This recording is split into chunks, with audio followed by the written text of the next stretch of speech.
Okay, 23 minutes, I meant to say. Okay, okay, careful. 3960 times 481. I'm multiplying the tops times pi divided by in parentheses, please, 60 times 180 and close. Okay, you understand that if you just divide by 60 and then multiply by 180 without parentheses, you're not dividing by the product. Careful. So it's 554. So S, 554.07 miles, of course. So the distance between Charleston and what was that, Jacksonville? 554.07 miles on the surface of the Earth. It doesn't mean that that is the actual distance, driving distance between the two. Any questions? Any questions? So we consider 5.1 complete. So please, on Wednesday, please bring to class anything new that you discover in Pearson work.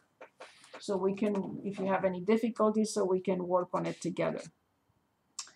Okay, moving on. So the right triangle trigonometry. So let's take a look. So that's we're starting 5.2. I doubt that we can finish. I mean, I know we cannot finish. Actually, I shouldn't say that. Okay. Is this pace okay? Are you okay? Is everyone? Can you follow? Anyone? Everyone, please. Yes? Yes. Okay, perfect. Always stop me if you have any questions, please. Okay. So 5.2, right triangle trig. Okay. So let's take a look at the right triangle. These two sides that form the 90-degree angle are called legs. Nothing new, I'm sure you know this. The longest side is called hypotenuse.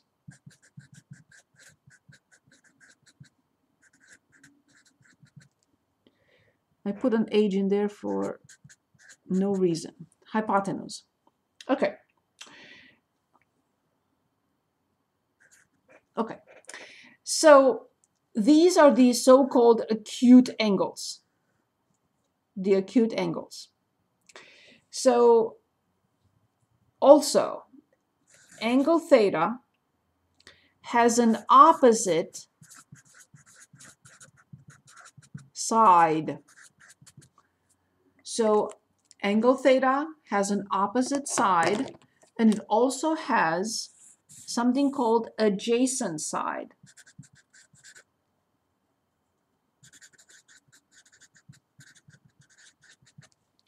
Any angle in any triangle. So let me just create another one. So this angle alpha has the opposite side, or opposite leg in this case, and has adjacent side. Why are these so important?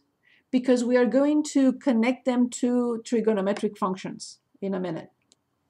Okay, so theta has the opposite side here, the adjacent here. Alpha has the opposite side here and the adjacent here. And we have 6 trig functions. And their inverses and so on and so forth, but we're talking about 6 trigonometric functions for now. And they are sine alpha, cosine alpha, tangent alpha, cotangent alpha, secant alpha, cosecant alpha. They're all of them are determined by the adjacent, the opposite, and the hypotenuse. So let's start. I'm going back to another triangle. So here's angle alpha. I know we know the ABC. It doesn't matter how you denote these ABC. It really doesn't. It's just that you have to keep track of what you denoted by what. You tell me how you want to denote these three sides. You tell me. Doesn't matter. Do you want ABC? You want ABC? You want ABC? It doesn't matter.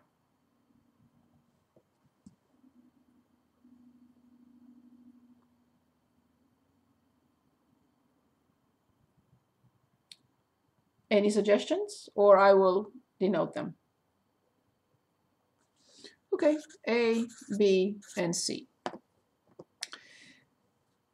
The function called sine alpha has the following definition: the opposite over the hypotenuse.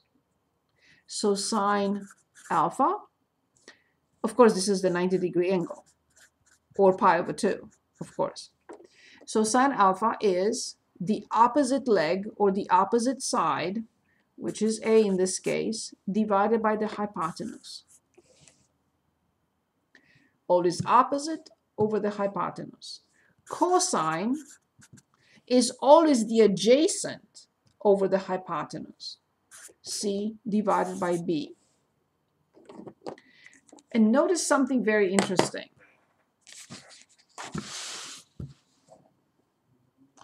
Something called complementary angles.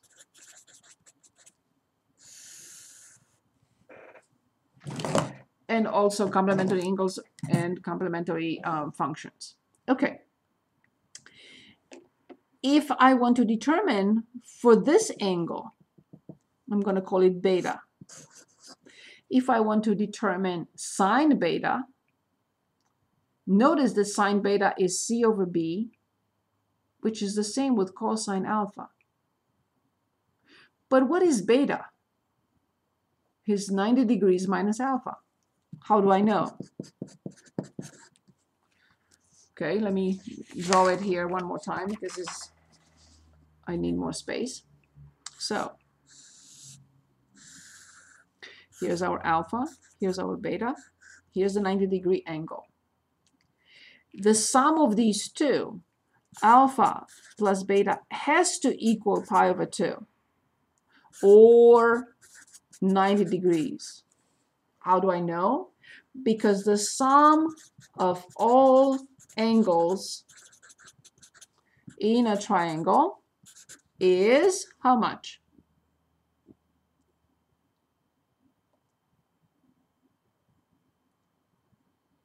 $180. Thank you very much, indeed.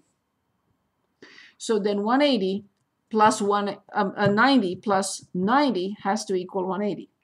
So therefore, the sum of these two, the acute angles, will always equal 90 degrees or pi over 2 because they mean the same thing. So this is the 90-degree angle or pi over 2.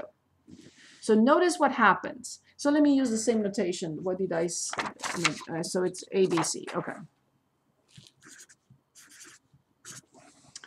So sine alpha, which is A over B, is the same with cosine beta, because cosine beta is still A over B.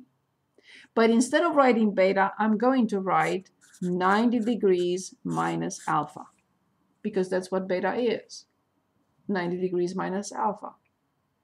Or cosine pi over 2 minus alpha.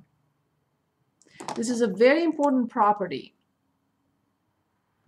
These are co-functions. Co-functions. What are co-functions? Sine and cosine. They are co-functions. Sine alpha is cosine of 90 degrees minus alpha.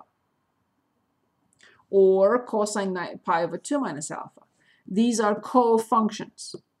Similarly, cosine alpha will be sine of 90 degrees minus alpha because they are co-functions. Okay, so let's continue. I'm going to come back.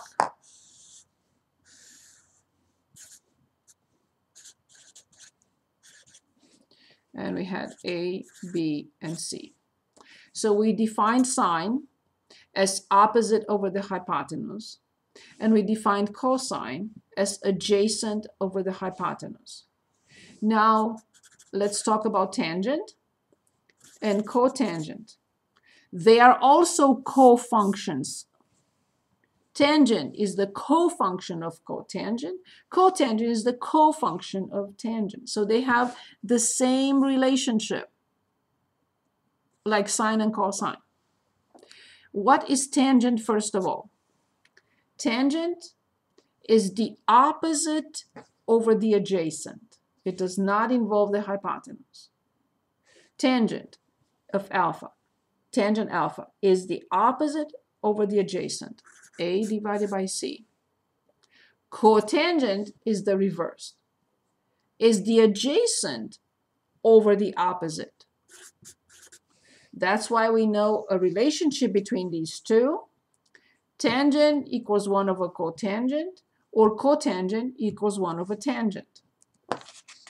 That's a different relationship than the co-functions. I'll get to the co-function relationship right now.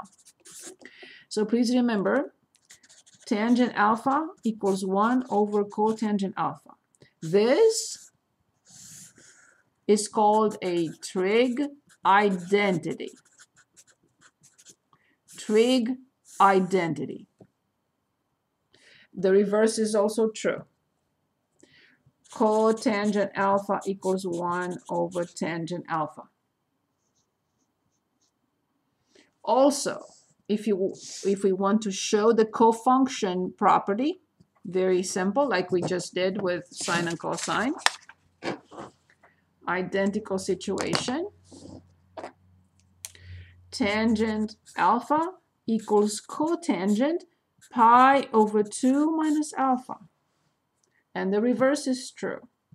Cotangent alpha equals tangent pi over 2 minus alpha, because they are co-functions.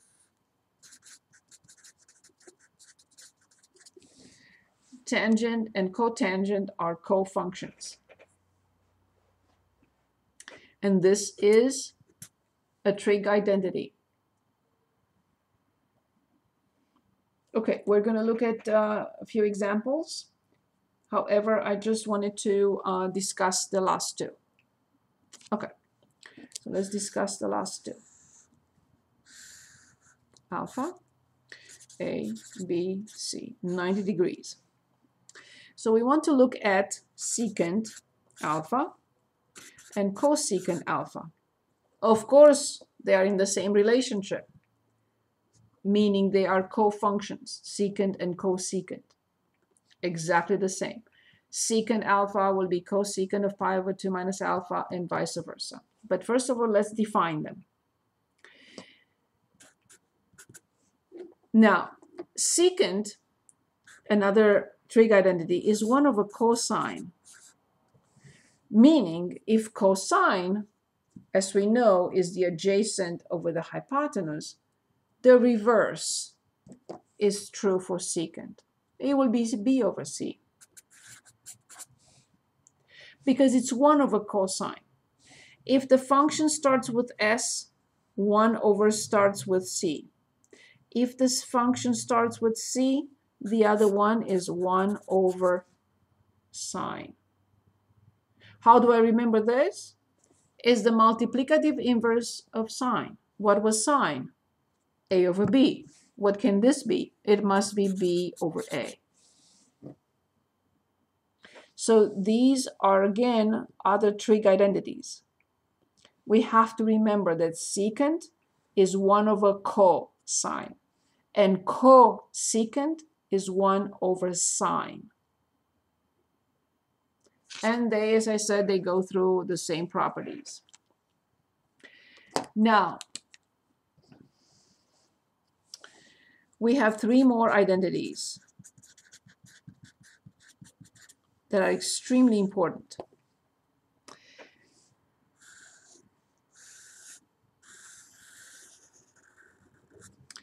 Let's look at the unit circle. I just don't want to give the identity without explaining it. So let's look at the unit circle. Let's say I have this triangle.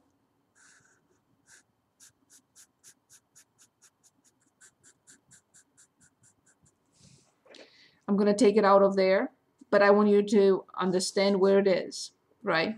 So this is the radius, and this point has an x coordinate and has a y coordinate. So this point, I'm going to call it P, coordinates x comma y. And the angle is alpha. Too small, I want it out of there. So I can explain.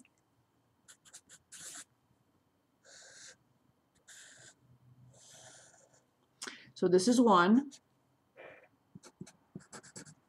It's the unit circle. This is x, this is y, and this is alpha. I'm just removing the triangle and enlarging it. So this is the same triangle from before. I want to determine sine alpha, and I want to determine cosine alpha. Can anyone from here tell us how much is cosine and how much is sine? How much is sine and how much is cosine?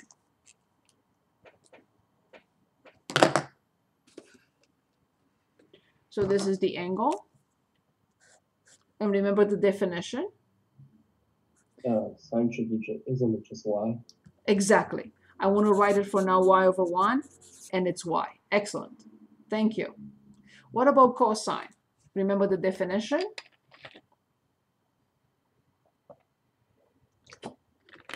And of course, this is the 90-degree angle. Of course, there is no discussion there. Good. So can anyone give us the cosine?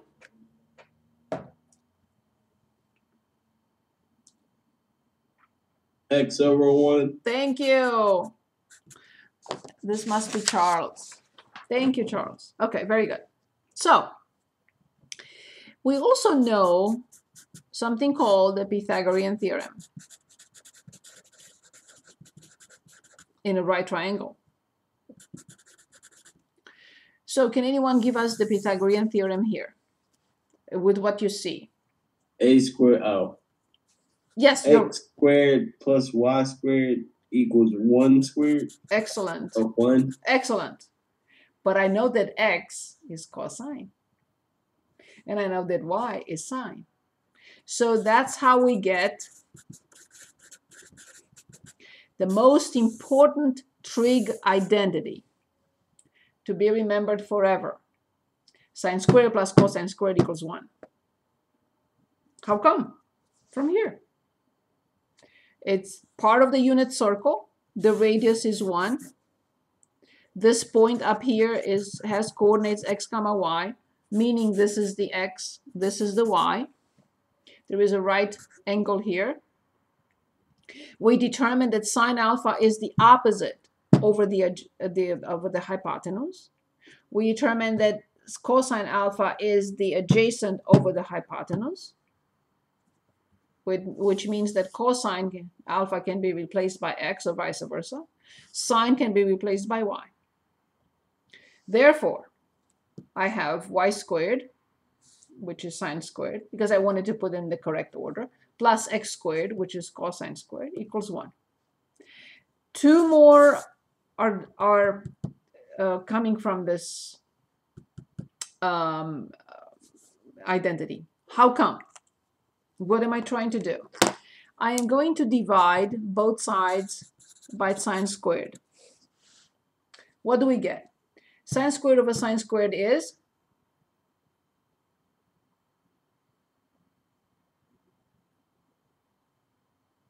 Anyone? Sine squared over sine squared is?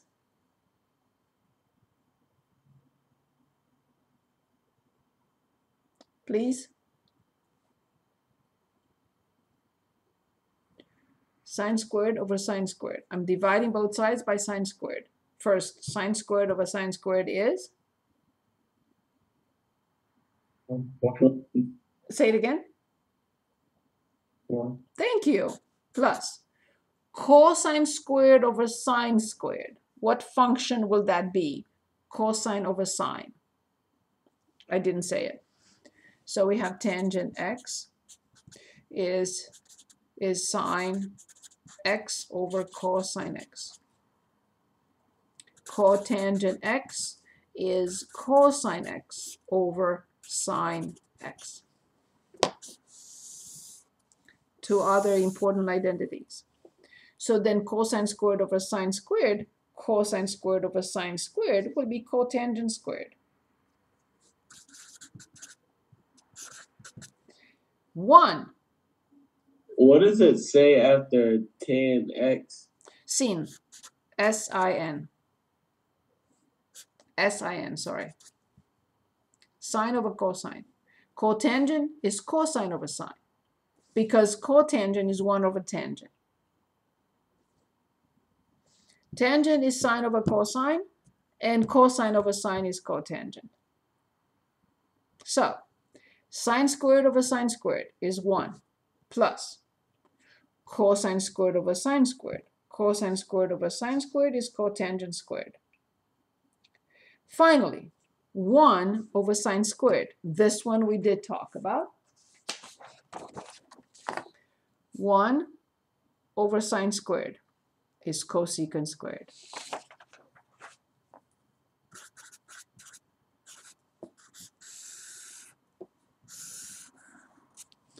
One plus cotangent squared equals cosecant squared.